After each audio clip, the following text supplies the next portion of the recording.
An Experiment in Misery by Stephen Crane. It was late at night, and a fine rain was swirling softly down, causing the pavements to glisten with hue of steel and blue and yellow in the rays of the innumerable lights. A youth was trudging slowly, without enthusiasm, with his hands buried deep in his trousers pockets, toward the young man loitered about for a time, and then went shuffling off down Park Row. In the sudden descent in style of the dress of the crowd, he felt relief, and as if he were at last in his own country. He began to see tatters that matched his tatters. In Chatham Square, through the mists of the cold and storming night, the cable cars went in silent procession, great affairs shining with red and brass, moving with formidable power, calm and irresistible, dangerful and gloomy, breaking silence only by the loud fierce cry of the gong. 2 rivers of people swarmed along the sidewalks, spattered with black mud, which made each shoe leave a scar-like impression. Overhead elevated trains with a shrill grinding of the wheels stopped at the station, which upon its leg-like pillars seemed to resemble some monstrous kind of crab squatting over the street. A saloon stood with a voracious air on a corner. A sign leaning against the front of the doorpost announced, "Free hot soup tonight."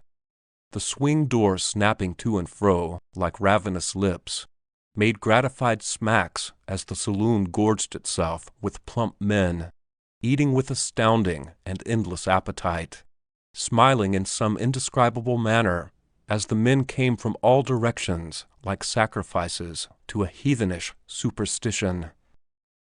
Caught by the delectable sign, the young man allowed himself to be swallowed. A bartender placed a schooner of dark and portentous beer on the bar. Its monumental form upreared until the froth atop was above the crown of the young man's brown derby. "Soup over there, gents," said the bartender affably. A little yellow man in rags and the youth grasped their schooners and went with speed toward a lunch counter, where a man with oily but imposing whiskers ladled genially from a kettle until he had furnished his 2 mendicants with a soup that was steaming hot and in which there were little floating suggestions of chicken. The young man, sipping his broth, felt the cordiality expressed by the warmth of the mixture, and he beamed at the man with oily but imposing whiskers, who was presiding like a priest behind an altar. "Have some more, gents?" he inquired of the 2 sorry figures before him. The little yellow man accepted with a swift gesture, but the youth shook his head and went out, following a man whose wondrous seediness promised that he would have a knowledge of cheap lodging-houses. On the sidewalk he accosted the seedy man. "Say, do you know a cheap place to sleep?" The other hesitated for a time, gazing sideways. Finally he nodded in the direction up the street. "I sleep up there," he said, "when I've got the price." "How much?" 10 cents. The young man shook his head dolefully. "That's too rich for me." At that moment there approached the 2 a reeling man in strange garments. His head was a fuddle of bushy hair and whiskers from which his eyes peered with a guilty slant. In a close scrutiny it was possible to distinguish the cruel lines of a mouth, which looked as if its lips had just closed with satisfaction over some tender and piteous morsel. He appeared like an assassin steeped in crimes performed awkwardly. But at this time his voice was tuned to the coaxing key of an affectionate puppy. He looked at the men with wheedling eyes and began to sing a little melody for charity. "Say, gents, can't you give a poor feller a couple of cents to get a bed? I got 5 and I gets another 2, I gets me a bed. Now, on the square, gents, can't you just gimme 2 cents to get a bed? Now you know how a respecterble gentleman feels when he's down on his luck, and I—" The seedy man, staring with imperturbable countenance at a train which clattered overhead, interrupted in an expressionless voice, "Ah, go to hell!" But the youth spoke to the prayerful assassin in tones of astonishment and inquiry. "Say, you must be crazy! Why don't you strike somebody that looks like they had money?" The assassin, tottering about on his uncertain legs, and, at intervals, brushing imaginary obstacles from before his nose, entered into a long explanation of the psychology of the situation. It was so profound that it was unintelligible. When he had exhausted the subject, the young man said to him, "Let's see the 5 cents." The assassin wore an expression of drunken woe at this sentence, filled with suspicion of him. With a deeply pained air, he began to fumble in his clothing, his red hands trembling. Presently he announced in a voice of bitter grief, as if he had been betrayed, "There's only 4." "4," said the young man thoughtfully. "Well, look-a-here, I'm a stranger here, and if you'll steer me to your cheap joint, I'll find the other 3. The assassin's countenance became instantly radiant with joy. His whiskers quivered with the wealth of his alleged emotions. He seized the young man's hand in a transport of delight and friendliness. "By God!" he cried. "If you'll do that, by God! I'd say you was a damned good feller, I would, and I'd remember you all my life, I would, by God! And if I ever got a chance, I'd return the compliment." He spoke with drunken dignity. "By God, I'd treat you white, I would, and I'd always remember you." The young man drew back, looking at the assassin coldly. "Oh, that's all right," he said. "You show me the joint, that's all you've got to do." The assassin, gesticulating gratitude, led the young man along a dark street. Finally he stopped before a little dusty door. He raised his hand impressively. "Look-a-here," he said, and there was a thrill of deep and ancient wisdom upon his face. "I've brought you here, and that's my part, ain't it? If the place don't suit you, you needn't get mad at me, need you? There won't be no bad feelin', will there?" "No," said the young man. The assassin waved his arm tragically and led the march up the steep staircase. On the way, the young man furnished the assassin with 3 pennies. At the top, a man with benevolent spectacles looked at them through a hole in the board. He collected their money, wrote some names on a register, and speedily was leading the 2 men along a gloom-shrouded corridor. Shortly after the beginning of this journey, the young man felt his liver turn white, for from the dark and secret places of the building there suddenly came to his nostrils strange and unspeakable odors that assailed him like malignant diseases with wings. They seemed to be from human bodies closely packed in dens, the exhalations from 100 pairs of reeking lips, the fumes from 1,000 bygone debauches, the expression of 1,000 present miseries. A man, naked, save for a little snuff-colored undershirt, was parading sleepily along the corridor. He rubbed his eyes and, giving vent to a prodigious yawn, demanded to be told the time. 1:30. The man yawned again. He opened a door, and for a moment his form was outlined against a black, opaque interior. To this door came 3 men, and as it was again opened, the unholy odors rushed out like fiends, so that the young man was obliged to struggle as against an overpowering wind. It was some time before the youth's eyes were good in the intense gloom within, but the man with benevolent spectacles led him skillfully, pausing but a moment to deposit the limp assassin upon a cot. He took the youth to a cot that lay tranquilly by the window, and, showing him a tall locker for clothes that stood near the head with the ominous air of a tombstone, left him. The youth sat on his cot and peered about him.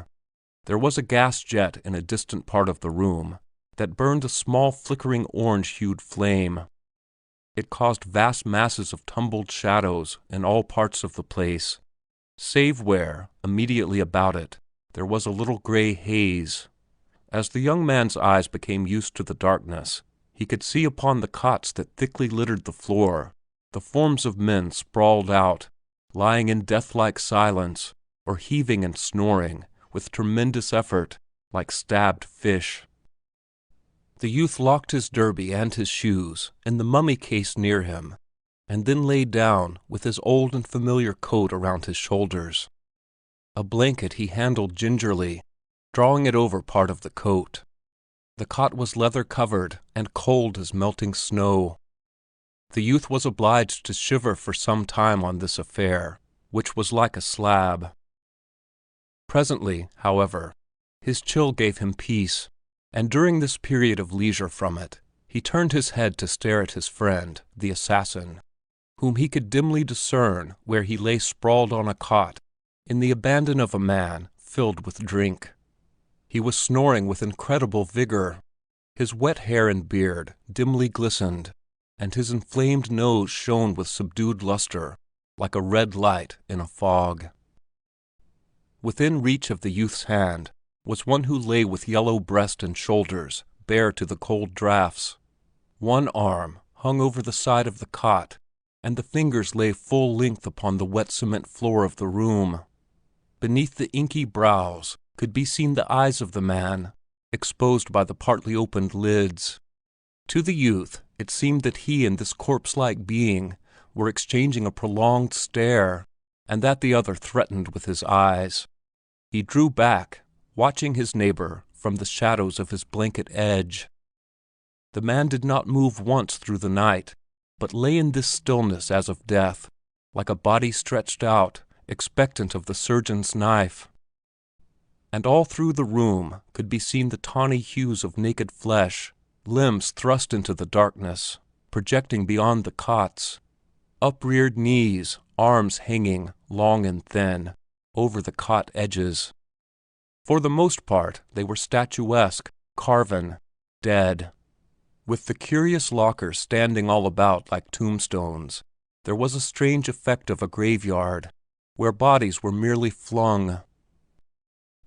Yet occasionally could be seen limbs, wildly tossing in fantastic, nightmare gestures, accompanied by guttural cries, grunts, oaths.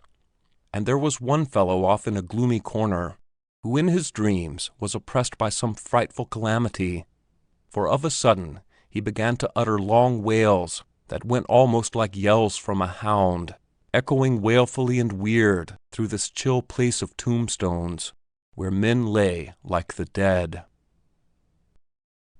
The sound, in its high piercing beginnings, that dwindled to final melancholy moans, expressed a red and grim tragedy of the unfathomable possibilities of the man's dreams.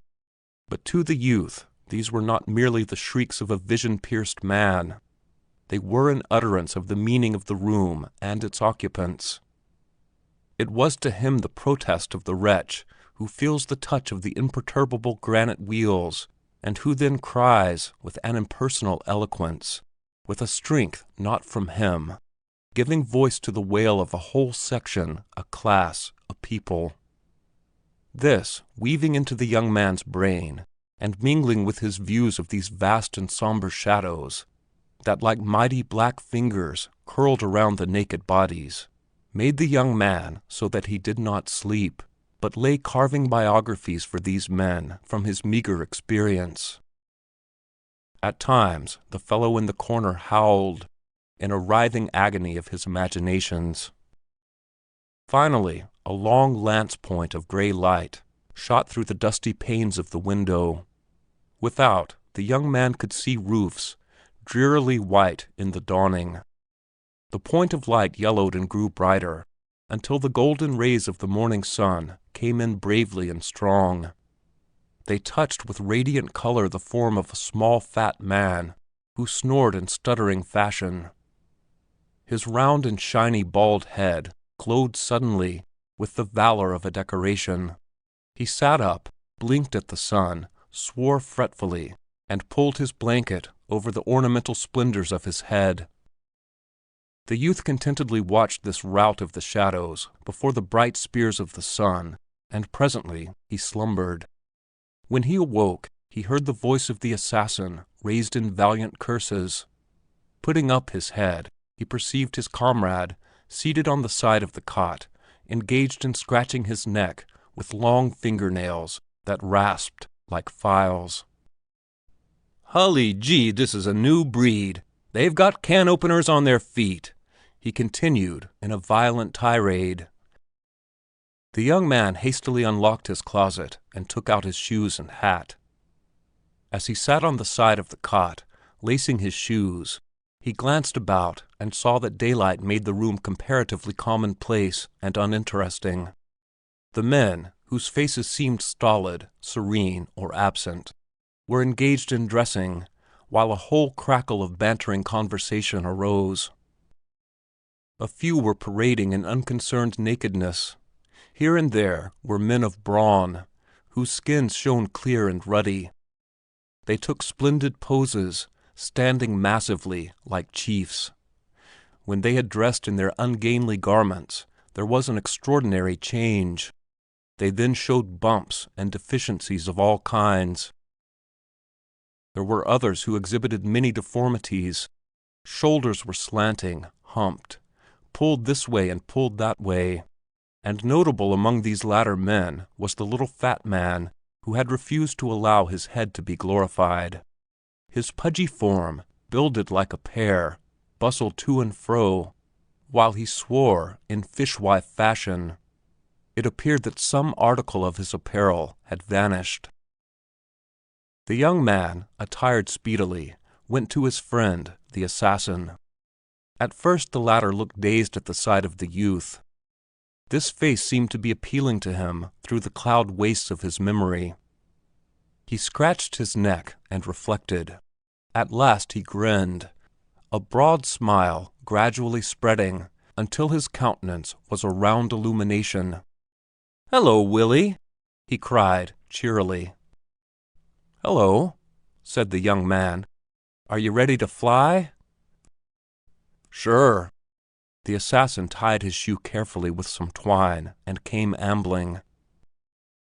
When he reached the street, the young man experienced no sudden relief from unholy atmospheres. He had forgotten all about them, and had been breathing naturally and with no sensation of discomfort or distress. He was thinking of these things as he walked along the street, when he was suddenly startled by feeling the assassin's hand, trembling with excitement, clutching his arm, and when the assassin spoke, his voice went into quavers from a supreme agitation. "I'll be hully bloomin' blowed if there wasn't a feller with a nightshirt on, up there in that joint." The youth was bewildered for a moment, but presently he turned to smile indulgently at the assassin's humor. "Oh, you're a damned liar," he merely said. Whereupon the assassin began to gesture extravagantly and take oath by strange gods. He frantically placed himself at the mercy of remarkable fates if his tale were not true. "Yes, he did. I cross my heart 1,000 times," he protested, and at the time his eyes were large with amazement, his mouth wrinkled in unnatural glee. "Yes, sir, a nightshirt, a hully white nightshirt." "You lie." "No, sir. I hope ter die before I get another ball, if there wasn't a jay wid a hully bloomin' white nightshirt." His face was filled with the infinite wonder of it. "A hully white nightshirt," he continually repeated. The young man saw the dark entrance to a basement restaurant. There was a sign which read, "No mystery about our hash," and there were other age-stained and world-battered legends which told him that the place was within his means. He stopped before it and spoke to the assassin. "I guess I'll get something to eat." At this the assassin, for some reason, appeared to be quite embarrassed. He gazed at the seductive front of the eating place for a moment. Then he started slowly up the street. "Well, good-bye, Willie," he said bravely. For an instant the youth studied the departing figure. Then he called out, "Hold on a minute!" As they came together, he spoke in a certain fierce way, as if he feared that the other would think him to be weak. "Look-a-here, if you want to get some breakfast, I'll lend you 3 cents to do it with. But say, look-a-here, you've got to get out and hustle. I ain't going to support you, or I'll go broke before night. I ain't no millionaire." "I take me oath, Willie," said the assassin earnestly. "The only thing I really needs is a ball. My throat feels like a frying pan. But as I can't get a ball, why, the next best thing is breakfast. And if you do that for me, by God, I'd say you was the whitest lad I ever see." They spent a few moments in dexterous exchanges of phrases, in which they each protested that the other was, as the assassin had originally said, a respectable gentleman, and they concluded, with mutual assurances, that they were the souls of intelligence and virtue. Then they went into the restaurant. There was a long counter, dimly lighted from hidden sources. 2 or 3 men in soiled white aprons rushed here and there. The youth bought a bowl of coffee for 2 cents and a roll for 1 cent. The assassin purchased the same. The bowls were webbed with brown seams, and the tin spoons wore an air of having emerged from the first pyramid. Upon them were black moss-like incrustations of age, and they were bent and scarred from the attacks of long-forgotten teeth. But over their repast the wanderers waxed warm and mellow. The assassin grew affable as the hot mixture went soothingly down his parched throat, and the young man felt courage flow in his veins. Memories began to throng in on the assassin, and he brought forth long tales, intricate, incoherent, delivered with a chattering swiftness as from an old woman. "Great job out in Orange. Boss keep you hustlin' though all time. I was there 3 days, and then I went and asked him to lend me $1. Go ter the devil,' he says, and I lose me job. South no good. Damn niggers work for 25 and 30 cents a day. Run white man out. Good grub though. Easy livin'. Yes, used to work in Toledo, raftin' logs. Make $2 or $3 a day in the spring. Lived high. Cold as ice though in the winter. I was raised in northern New York. Oh, you just ought to live there. No beer nor whiskey though. Way off in the woods. But all the good hot grub you can eat. By God, I hung around there long as I could, till the old man fired me. Get the hell out of here, you worthless skunk. Get the hell out of here and go die, he says. You're a hell of a father, I says. You are, and I quit him. As they were passing from the dim eating place, they encountered an old man who was trying to steal forth with a tiny package of food. But a tall man with an indomitable mustache stood dragon fashion, barring the way of escape. They heard the old man raise a plaintive protest. Ah, you always want to know what I take out, and you never see that I usually bring a package in here from my place of business. As the wanderers trudged slowly along Park Row, the assassin began to expand and grow blithe. By God, we've been living like kings, he said, smacking appreciative lips. Look out, or we'll have to pay for it tonight, said the youth with gloomy warning. But the assassin refused to turn his gaze toward the future. He went with a limping step, into which he injected a suggestion of lamb-like gambols.